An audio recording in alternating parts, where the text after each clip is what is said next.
आप सभी को मेरी राधे राधे। स्वागत है आप सभी का मेरे चैनल पर। आज का दिन आप सभी के लिए शुभ हो, मंगलमय हो। आज की इस वीडियो में आप सुनेंगे मार्गशीर्ष मास महात्म्य का अध्याय नंबर 6। उससे पहले सुनिए माँ अन्नपूर्णा की कथा, सीता नितनेम की कहानी और अंत में कृष्ण चालीसा। तो चलिए शुरुआत करते हैं माँ अन्नपूर्णा की कथा के साथ।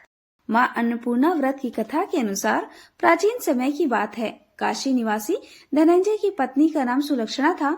उसे अन्य सभी सुख प्राप्त थे, केवल निर्धनता ही उनके दुख का एकमात्र कारण थी और यही दुख उसे हर समय सताता था। एक दिन सुलक्षणा अपने पति से बोली, स्वामी आप कुछ उद्यम करो तो काम चले, इस प्रकार कब तक काम चलेगा।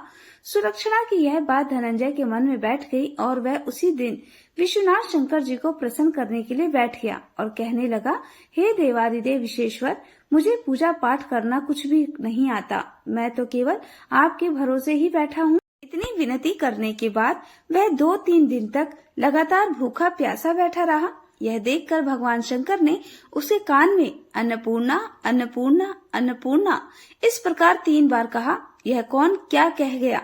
बस इसी सोच में धनंजय पड़ गया कि मंदिर से आते ब्राह्मण को देखकर वह पूछने लगा, पंडित जी अन्नपूर्णा कौन है। तब ब्राह्मण ने कहा, अरे धनंजय, तू तो अन्न छोड़कर बैठा है, इसलिए तुझे हर समय अन्न की ही बात सूझती है। जा घर जाकर अन्न ग्रहण कर। धनंजय अपने घर गया। जाकर पत्नी से सारी बात कही। तब वह बोली, नाथ चिंता मत करो, स्वयं शंकर जी ने यह मंत्र दिया है और वे स्वयं ही खुलासा भी करेंगे। आप फिर से जाकर उनकी आराधना करो। पत्नी के कहे अनुसार धनंजय फिर पहले दिन की तरह ही जाकर पूजा में बैठ गया। रात्रि में भगवान शंकर जी ने आज्ञा दी, कहा तू पूर्व दिशा में चला जा। अब धनंजय अन्नपूर्णा का नाम जपता जाता और रास्ते में फल खाता, झरनों का पानी पीता जाता। इस प्रकार कितने ही दिनों तक लगातार वह चलता रहा। वहां उसे चांदी से चमकते वन की शोभा देखने को मिली। सुंदर सरोवर देखने मिला। उसके किनारे कितनी ही अप्सराएं झुंड बनाए बैठी थी। एक अप्सरा कथा कहती थी और सब माँ अन्नपूर्णा इसी प्रकार बार बार कहती थी। यह अगहन मास की उजियारी रात्रि थी और आज से ही व्रत का आरंभ था।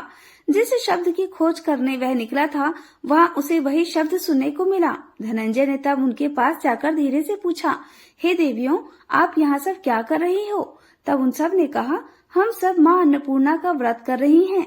व्रत करने से क्या होता है और क्या यह व्रत किसी ने किया भी है, इसे कब किया जाए और कैसे किया जाए और इसकी कैसी विधि है, मुझसे भी कहो। धनंजय के कहने पर वे अप्सराएं कहने लगी, इस व्रत को कोई भी कर सकता है। 21 दिन व्रत करने के लिए 21 गांठ वाला सूत लेना। 21 दिन यदि ना कर पाए तो 1 दिन का ही उपवास करें और यह भी ना करें तो केवल कथा सुनकर ही प्रसाद ले ले। निराहार रहकर कथा कहें। कथा सुनने वाला कोई न मिले तो पीपल के पत्तों को रखकर सुपारी या घृत कुमारी यानी गवार पाठ को वृक्ष के सामने रखकर दीपक को साक्षी बनाकर सूर्य, गाय, तुलसी या महादेव को बिना कथा सुनाए मुख में अन्न मत डालना। यदि भूल से कुछ पड़ जाए तो 1 दिवस फिर उपवास करें। व्रत के दिन क्रोध ना करें और झूठ ना बोले। अप्सराओं के द्वारा विधि बताने पर धनंजय बोला, फिर बताइए इस व्रत के करने से क्या होगा। तब वे कहने लगी, इसके करने से अंधे को नेत्र मिल जाता है, लूलों को हाथ मिल जाता है, निर्धन के घर धन के भंडार भर जाते हैं, बंजान को संतान मिलती है, मूर्ख को विद्या मिलती है और जो जिस कामना से व्रत को करता है, माँ उसकी वह हर कामना पूर्ण करती है। धनंजय कहने लगा, बहनों, मेरे घर में भी धन नहीं है, विद्या नहीं है, कुछ भी तो नहीं है मेरे पास। मैं तो दुखिया ब्राह्मण हूँ, मुझे इस व्रत का सूत दोगी क्या। हाँ भाई, तेरा कल्याण हो, हम तुझे सूत देंगी, ले इस व्रत का मंगल सूत ले ले। तब धनंजय ने उन अप्सराओं से सूत लेकर व्रत को किया। व्रत पूरा हुआ तभी सरोवर में से 21 खंड की स्वर्ण सीढ़ी हीरा मोती जड़ी हुई प्रकट हुई। धनंजय जय अन्नपूर्णा कहता जाता था। इस प्रकार जाने कितनी ही सीढ़ियां वह उतरता गया। तब अंदर जाकर उसने क्या देखा कि करोड़ों सूर्य से प्रकाशमान माँ अन्नपूर्णा का मंदिर है। उसके सामने स्वर्ण सिंहासन पर माँ अन्नपूर्णा विराजमान है। सामने भिक्षा हेतु शंकर भगवान खड़े हैं। दिव्यांगनाएं चवर डुला रही हैं। कितने ही हथियार बांधे पहरा दे रही हैं। धनंजय दौड़कर माँ जगदम्बा के चरणों में गिर पड़ा। देवी उसके मन का दुख जान गई। धनंजय हाथ जोड़कर कहने लगा, माता आप तो अंतर्यामिनी हैं, आपको मैं अपनी दशा भला क्या बताऊं, आप तो सब कुछ जानती हैं। तब माता बोली, तुमने मेरा व्रत किया है, जा संसार तुम्हारा सत्कार करेगा। माता ने धनंजय की जीवा पर बीज मंत्र लिख दिया। अब तो उसके रोम रोम में विद्या प्रकट हो गई। इतने में क्या देखता है कि वह काशी विश्वनाथ के मंदिर में खड़ा है। माँ का वरदान लेकर धनंजय घर आया। अपनी पत्नी सुलक्षणा से सारी बात कही। माता जी की कृपा से उसके घर में धन संपत्ति उमड़ने लगी। छोटा सा घर बहुत बड़ा गिना जाने लगा। जैसे शहद के छत्ते में मक्खियां जमा हो जाती हैं, उसी प्रकार अनेक सगे संबंधी आकर उसकी पढ़ाई करने लगे। कहने लगे, इतना धन और इतना बड़ा घर, सुंदर संतान नहीं है तो फिर इस कमाई को कौन भोगेगा। सुलक्षणा से तो कोई संतान हुई नहीं, इसलिए तुम दूसरा विवाह कर लो। अनिच्छा होते हुए भी धनंजय को दूसरा विवाह करना पड़ा और सती सुलक्षणा को सौतन का दुख झेलना पड़ा। इस प्रकार धीरे धीरे दिन बीतते गए। फिर अगहन मास आया। नया बंधन से बंधे पति से सुलक्षणा ने कहलवाया कि इस व्रत के प्रभाव से ही हम सुखी हुए हैं, इस कारण यह व्रत छोड़ना नहीं चाहिए। यह माता जी का प्रताप है जो हम इतने संपन्न और सुखी हुए हैं। सुलक्षणा की बात सुनकर धनंजय उसके यहाँ आया और व्रत में बैठ गया। नई बहू को इस व्रत के बारे में कुछ भी पता नहीं था। वह तो धनंजय के पास घर लौटने की राह देख रही थी। दिन बीतते गए और व्रत पूर्ण होने में केवल 3 दिन बाकी थे कि तभी नई बहू को खबर मिल गई कि उसके मन में ईर्ष्या की ज्वाला दहक रही थी। वह सुलक्षणा के घर आधम की और उसने वहाँ भगदड़ मचा दी और वह मारी क्रोध की धनंजय को अपने साथ लिवा ले गई। नए घर में धनंजय को थोड़ी देर के लिए निद्रा ने आ दबाया। वह गहरी निद्रा सो गया और ठीक उसी समय नई बहू ने उसका व्रत का सूत तोड़कर आग में फेंक दिया। अब तो माता जी का कोप जाग गया। इधर माता क्रोधित हुई और उधर उसके घर में अचानक आग लग गई। सब कुछ जलकर खाक हो गया। सुलक्षणा जान गई और पति को फिर अपने घर ले आई। नई बहू रूठ अपने पिता के घर जा बैठी। पति को परमेश्वर मानने वाली सुलक्षणा बोली, नाथ घबराना नहीं, माता जी की कृपा अलौकिक है। पुत्र कुपुत्र हो जाता है पर माता कभी कुमाता नहीं होती। इसलिए आप श्रद्धा और भक्ति से आराधना शुरू करो, वे हमारा कल्याण जरूर करेंगी। धनंजय फिर माता के पीछे पड़ गया। फिर वही सरोवर सीढ़ी प्रकट हुई और उसमें वहां माँ अन्नपूर्णा कहकर उतर गया। वहां जाकर माता के चरणों में करुण कुंदन करने लगा, विलाप करने लगा। माता प्रसन्न होकर बोली, यह मेरी स्वर्ण की मूर्ति ले, उसकी पूजा करना, तू फिर सुखी हो जाएगा। जा, तुझे मेरा आशीर्वाद है। तेरी पत्नी सुलक्षणा ने श्रद्धा से मेरा व्रत किया है, उसे मैंने पुत्र का वरदान दिया है। धनंजय ने आंखें खोली तो खुद को काशी विश्वनाथ के मंदिर में खड़ा पाया। वहां से फिर उसी प्रकार वह घर को आया। इधर सुलक्षणा गर्भवती हुई और 9 महीने पूरे होते ही उसके यहाँ पुत्र का जन्म हुआ। गांव में आश्चर्य की लहर दौड़ पड़ी।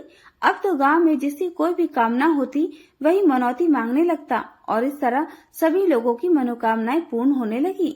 इस तरह उसी गांव के निसंतान सेठ के पुत्र होने पर उसने माता अन्नपूर्णा का मंदिर बनवा दिया। उसमें माता जी धूमधाम से पधारी, यज्ञ हुआ और धनंजय को मंदिर के आचार्य का पद दे दिया गया। जीविका के लिए मंदिर की दक्षिणा और रहने के लिए बड़ा सुंदर सा भवन भी दिया गया। धनंजय पत्नी और पुत्र सहित वहाँ सुख से रहने लगा। माता जी के चढ़ावे से भरपूर आमदनी होने लगी। उधर नई बहू के पिता के घर डाका पड़ गया, सब कुछ लुट गया और वे भीख मांगकर अपना पेट भरने लगे। सुलक्षणा ने जब यह सुना तो उन्हें बुलावा भेजा और उनके आने पर उन्हें अलग घर में रख लिया और उनके अन्न वस्त्र का प्रबंध भी कर दिया। धनंजय, सुलक्षणा और उसका पुत्र माता जी की कृपा से आनंद से रहने लगा। माता जी ने जैसे उसके भंडार भरे वैसे सबके भंडार भरे। सभी प्रेम से बोलिए, अन्नपूर्णा माता की जय।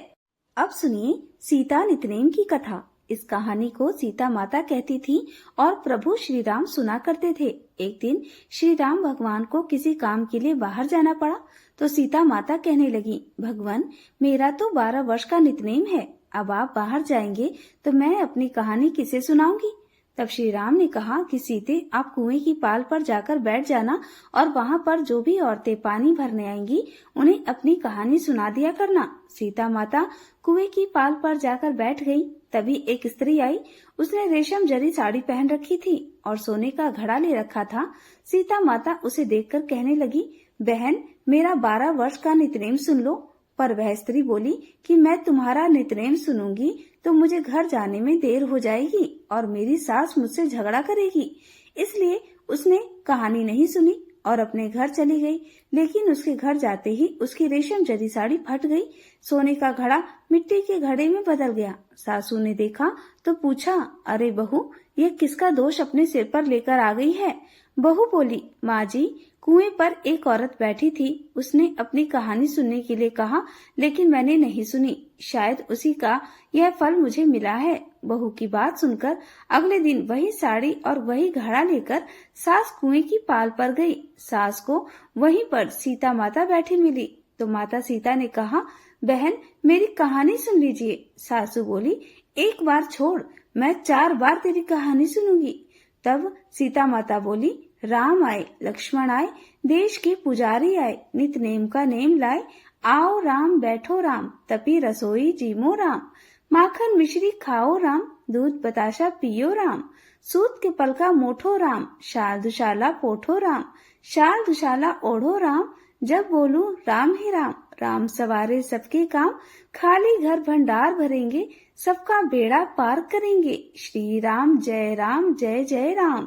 सासू बोली, बहन, कहानी तो बहुत अच्छी लगी। फिर कहानी सुनकर सासू घर चली गई और उसकी साड़ी फिर से रेशम जरी की बन गई और मिट्टी का घड़ा भी फिर वापस से सोने के घड़े में बदल गया। बहू ने देखा तो कहने लगी, सासू माँ, आपने यह सब कैसे किया? सासू माँ बोली, बहू, तू तो दोष लगाकर आई थी और मैं दोष उतार कर आ रही हूँ। बहू ने पूछा कि माँ जी, वह कुएं वाली स्त्री कौन है? सासू ने बताया कि वह तो सीता माता थी। वह पुराने से नया कर देती हैं, खाली घर भंडार भर देती हैं, वह लक्ष्मी जी का वास घर में कर देती हैं और मनुष्य की जो भी इच्छा हो उसे पूर्ण कर देती हैं।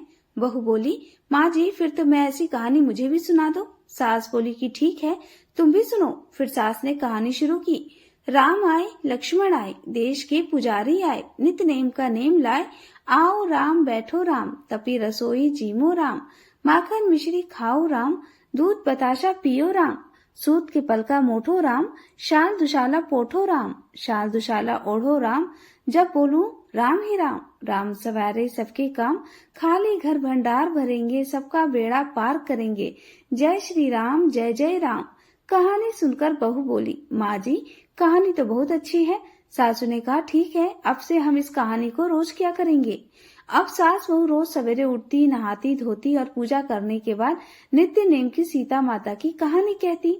एक दिन की बात है, उनके यहाँ पड़ोस की एक औरत आई और बोली, बहन जी, जरा सी आँच तो दे देना। तो बहू बोली कि आँच तो अभी हमने जलाई नहीं। पड़ोसन बोली, तो फिर तुम सुबह 4 बजे से उठकर क्या कर रही हो? तो उन्होंने कहा कि हम तो सुबह सुबह उठकर पूजा करते हैं, फिर सीता माता की नित्य नेम की कहानी कहते हैं। पड़ोसन ने उनकी बात सुनकर फिर कहा कि सीता माता की कहानी कहने से तुम्हें क्या मिला? तब वे दोनों बोली कि सीता माता की कहानी कहने से घर में भंडार भर जाते हैं, सारे काम पूर्ण हो जाते हैं, मन की इच्छा पूरी हो जाती है। पड़ोसन ने कहा, बहन, अगर ऐसा है तो मुझे भी माता सीता की कहानी सुना दो। तब बहू बोली कि ठीक है, तुम भी यह कहानी सुन लो। राम आए, लक्ष्मण आए, देश के पुजारी आए, नित नेम का नेम लाए, आओ राम बैठो राम, तपी रसोई जीमो राम, माखन मिश्री खाओ राम, दूध बताशा पियो राम, सूत के पलका मोठो राम, शाल दुशाला पोठो राम, शाल दुशाला ओढ़ो राम, जब बोलो राम ही राम, राम सवारे सबके काम, खाली घर भंडार भरेंगे, सबका बेड़ा पार करेंगे, श्री राम जय जय राम। पड़ोसन ने इस कहानी को सुना तो कहने लगी, बहन, कहानी तो बहुत अच्छी है। अब वह पड़ोसन भी नित्य नेम सीता माता की कहानी कहने लगी। कहानी कहने से सीता माता ने पड़ोसन के भी धन के भंडार भर दिए। देखते ही देखते अब तो पूरे मोहल्ले में नित्य नेम की कथा चल पड़ी और हर किसी की मनोकामना पूर्ण होने लगी। हे सीता माता, जैसे आपने उन सभी के भंडार भरे, वैसे ही हमारे भी भरना। कहानी कहने वाले, सुनने वाले और हुंकार भरने वाले सबके भरना। सभी प्रेम से बोलिए, सीता मैया की जय। अब सुनिए आज का महात्म्य। ओम नमो भगवते वासुदेवाय। आज की भागवत पुराण की कथा में हम सुनेंगे हिरण्यकश्यप और हिरण्याक्ष का जन्म तथा हिरण्याक्ष की दिग्विजय। श्री मैत्रेय जी ने कहा, विदुर जी, ब्रह्मा जी के कहने से अंधकार का कारण जानकर देवताओं की शंका निवृत्त हो गई और फिर वे सब लोग स्वर्ग लोक को लौट आए। इधर दति को अपने पतिदेव के कथनानुसार पुत्रों की ओर से उपद्रव आदि की आशंका बनी रहती थी। इसलिए जब पूरे 100 वर्ष बीत गए तब उस साध्वी ने 2 यमज पुत्र उत्पन्न किए। उनके जन्म लेते समय स्वर्ग, पृथ्वी और अंतरिक्ष में अनेकों उत्पात होने लगे, जिनसे लोग अत्यंत भयभीत हो गए। जहाँ तहाँ पृथ्वी और पर्वत कांपने लगे, सब दिशाओं में दाह होने लगा, जगह जगह उल्कापात होने लगा, बिजलियां गिरने लगी और आकाश में अनिष्ट सूचक धूमकेतु दिखाई देने लगा। बार बार साय करती और बड़े बड़े वृक्षों की उखाड़ती हुई बड़ी विकट और असह्य वायु चलने लगी। उस समय आंधी और उसकी सेना और उड़ती हुई धूल ध्वजा के समान जान पड़ती थी। बिजली जोर जोर से चमक कर मानो खिलखिला रही थी। घटाओं ने ऐसा सघन रूप धारण किया कि सूर्य, चंद्र आदि ग्रहों के लुप्त हो जाने से आकाश में गहरा अंधेरा छा गया। उस समय कहीं कुछ भी दिखाई ना देता था। समुद्र दुखी मनुष्य की भांति कोलाहल करने लगा। उसमें ऊंची ऊंची तरंगे उठने लगी और उसके भीतर रहने वाले जीवों में बड़ी हलचल मच गई। नदियों तथा अन्य जलाशयों में भी बड़ी खलबली मच गई और उनके कमल सूख गए। सूर्य और चंद्रमा बार बार ग्रसे जाने लगे तथा उनके चारों ओर अमंगल सूचक मंडल बैठने लगे। बिना बादलों के ही गरजने का शब्द होने लगा तथा गुफाओं में से रथ की खरखराहट का सा शब्द निकलने लगा। गांव में गिद्ध और उल्लू के भयानक शब्द के साथ ही सियरिया मुख से धड़कती हुई आग उगलकर बड़ा अमंगल शब्द करने लगी। जहाँ तहाँ कुत्ते अपनी गर्दन ऊपर उठाकर कभी गाने और कभी रोने के समान भांति भांति के शब्द करने लगे। विदुर जी, झुंड के झुंड गधे अपने कठोर खुरों से पृथ्वी खोदते और रेंगनी का शब्द करते मतवाले होकर इधर उधर दौड़ने लगे। पक्षी गधों के शब्द से डर कर रोते चिल्लाते अपने घोंसलों से उड़ने लगे। अपनी खिड़की में बंधे हुए और वन में चढ़ते हुए गाय, बैल आदि पशु डर के मारे मल मूत्र त्यागने लगे। गौए ऐसी डर गई कि धोने पर उनके थनों से खून निकलने लगा। बादल पी की वर्षा करने लगे। देव मूर्तियों की आंखों से आंसू बहने लगे और आंधी के बिना ही वृक्ष उखड़ उखड़ कर गिरने लगे।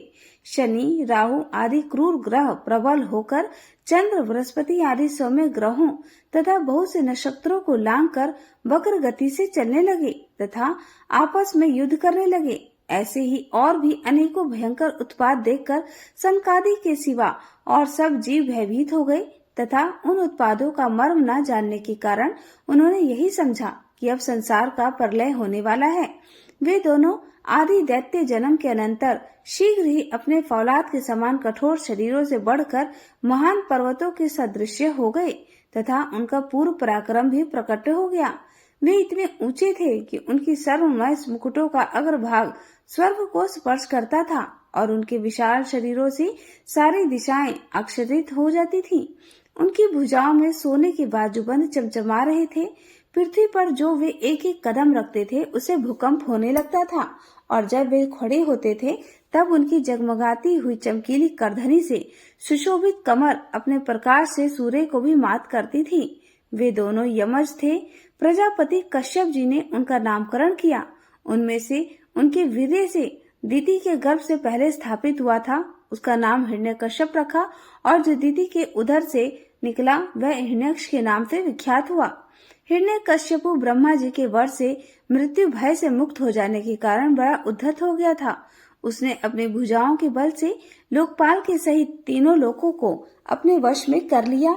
वह अपने छोटे भाई हिरण्याक्ष को बहुत चाहता था और वह भी सदा अपने बड़े भाई का प्रिय कार्य करता रहता था।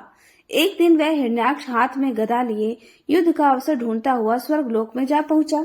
उसका वेग बड़ा असह था। उसके पैरों में सोने के नुकों की झनकार हो रही थी। गले में विजय सूचक माला धारण की हुई थी और कंधे पर विशाल गदा रखी हुई थी। उसके मनोबल, शारीरिक बल तथा ब्रह्मा जी के वर ने उसे मतवाला कर रखा था। इसलिए वह सर्वथा निरंकुश और निर्भय हो रहा था। उसे देखकर देवता लोग डर के मारे वैसे ही जहाँ तहाँ छिप गए जैसे गरुड़ के डर से सांप छिप जाते हैं। तब दैत्य राज हिरण्याक्ष ने देखा कि मेरे तेज के सामने बड़े बड़े गर्वीले इंद्रादि देवता भी छिप गए हैं, तब उन्हें अपने सामने न देखकर वह बार बार भयंकर गर्जना करने लगा। फिर वह महाबली दैत्य वहां से लौटकर जल क्रीड़ा करने के लिए मतवाले हाथी के समान गहरे समुद्र में घुस गया, जिसमें लहरों की बड़ी भयंकर गर्जना हो रही थी। जो ही उसने समुद्र में पैर रखा कि डर के मारे वरुण के सैनिक जलचर जीव हकबका गए और किसी प्रकार की छेड़छाड़ न करने पर भी वे उसकी धाक से ही घबराकर बहुत दूर भाग गए। महाबली हिरण्याक्ष अनेक वर्षों तक समुद्र में ही घूमता और सामने किसी प्रतिपक्ष को न पाकर बार बार वायु वेग से उठी हुई उसकी प्रचंड तरंगों पर ही अपनी लोहमय गदा को आजमाता रहता। इस प्रकार घूमते घूमते वह वरुण की राजधानी विभापुरी में जा पहुंचा। वहां पाताल लोक के स्वामी जलचरों के अधिपति वरुण जी को देखकर उसने उनकी हंसी उड़ाते हुए नीच मनुष्य की भांति प्रणाम किया और कुछ मुस्कुराते हुए व्यंग्य से कहा, महाराज, मुझे युद्ध की भिक्षा दीजिए। प्रभु, आप तो लोकपालक हैं, राजा और बड़े कीर्तिशाली हैं। जो लोग अपने आप को बाका वीर समझते थे, उनके वीर्य मद को भी आप चूर्ण कर चुके हैं और पहले एक बार अपने संसार के समस्त दैत्य दानवों को जीतकर राजसूय यज्ञ भी किया था।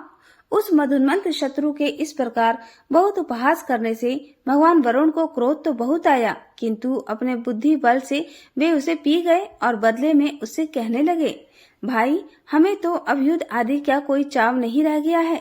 भगवान पुराण पुरुष के सिवा हमें और कोई ऐसा दिखता भी नहीं जो तुम जैसे रणकुल वीर को युद्ध में संतुष्ट कर सके। हे दैत्यराज, तुम उन्हीं के पास जाओ, वही तुम्हारी कामना पूरी करेंगे। तुम जैसे वीर उन्हीं का गुणगान किया करते हैं, वे बड़े वीर हैं। उनके पास पहुँचते ही तुम्हारी सारी सखी पूरी हो जाएगी और तुम कुत्तों से घिरकर वे सैया पर शयन करोगे। वे तुम जैसे दुष्टों को मारने और सत्पुरुषों पर कृपा करने के लिए अनेक प्रकार के रूप धारण किया करते हैं। तो प्रेम से बोलिए, विष्णु भगवान की जय। इससे आगे हिरण्याक्ष वध नामक अध्याय में कल के मार्गशीर्ष मास कथा आप सुनिएगा। तब तक आप सभी भगवान हरि का नाम जपते रहें। अब सुनिए श्री कृष्ण चालीसा पाठ। बंसी शोभित कर मधुर नील जलद तन श्याम, अरुण अधर जनु बिंबा फल नयन कमल अभिराम, पूर्ण इंद्र अरविंद मुख पीतांबर शुभ साज, जय मन मोहन मदन छवि कृष्ण चंद्र महाराज, जय यदुनंदन जय जगवंदन, जय वसुदेव देवकी नंदन, जय यशोदा सुत नंद दुलारे, जय प्रभु भगतन के धृग तारे, जय नट नागर नाग नथैया कृष्ण कन्हैया धेनु चरैया, पुनि नख पर प्रभु गिरिवर धारो, आओ दीनन कष्ट निवारो, बंशी मधुर अधर धर तेरी, होवे पूर्ण मनोरथ मेरी, आओ हरि पुनि माखन चाखो, आज लाज भारत की राखो, गोल कपोल चबुक अरुणा, मृदु मुस्कान मोहिनी डारे, रंजित राजीव नयन विशाला, मोर मुकुट वैजयंती माला, कुंडल श्रवण पीत पट आछे, कटि किंकड़ी काछनी काछे, नील जलज सुंदर तनु सोहे, छवि लखी सुर नर मुनि मन मोहे, मस्तक तिलक अलक घुंघराले, आओ कृष्ण बांसुरी वाले, करि पय पान पूत नहीं तार्यो, अका बका कागा सुर मार्यो, मधुवन जलत अगिन जब ज्वाला, जय शीतल लखत ही नंद लाला, सुरपति जब ब्रज चढ़यो रिसाई, मूसर धार वारी बरसाई, लगत लगत वर्ज चहन बहायो, गोवर्धन नख धारी बचायो, लखिय सूदा मन भ्रम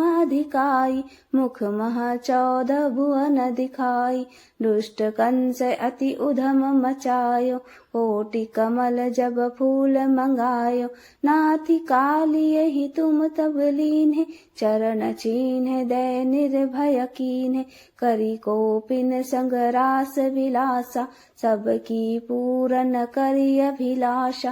केतिक महा असुर संहारो, कंस ही केस पकड़ी दे मार्यो। मात पिता की बंदी छुड़ाई, उग्रसेन कह राज दिलाई। मही से मृतक छहो सुत लायो, मातु देवकी शोक मिटायो। भौमासुर मुर दैत्य संहारी, लाए षट दश सहस कुमारी। तै भीमहि तृण चीर सहारा, जरा सिंधु राक्षस कह मारा। असुर बकासुर आदिक मार्यो, भगतन के तब कष्ट निवार्यो। दीन सुदामा के दुख टार्यो, तंदुल 3 मूठ मुख डार्यो। प्रेम के साग विदुर घर मांगे, दुर्योधन के मेवा त्यागे। लखी प्रेम की महिमा भारी, ऐसे श्याम दीन हितकारी। भारत के पारथ रथ हाके, लिए चक्र कर नहीं बल थाके। निज गीता के ज्ञान सुनाए, भगतन हृदय सुधा बरसाए। मीरा थी ऐसी मत वाली, विष पी गई बजा कर ताली। राणा भेजा सांप पिटारी, शाली ग्राम बने बनवारी। निज माया तुम विधि दिखायो, उरते संशय सकल मिटायो। तब शत निंदा करी तत्काला, जीवन मुक्त भयो शिशुपाला। जब ही द्रौपदी टेर लगाई, दीननाथ लाज अब जाई। तुरत ही बसन बने नंद लाला, बढ़े चीर भयारी मुह काला। अस अनाथ के नाथ कन्हैया, डूबत भवर बचावै अनैया। सुंदर दास आस उरधारी, दया दृष्टि की जय बनवारी। नाथ सकल मम कुमति निवारो, क्षमहु बेगी अपराध हमारो। खोलो पट अब दर्शन दीजे, बोलो कृष्ण कन्हैया की जय। बोलो कृष्ण कन्हैया की जय, बोलो कृष्ण कन्हैया की जय। यह चालीसा कृष्ण का पाठ करे उधारी, अष्ट सिद्धि नव निधि फल लहे पदारथ चारी।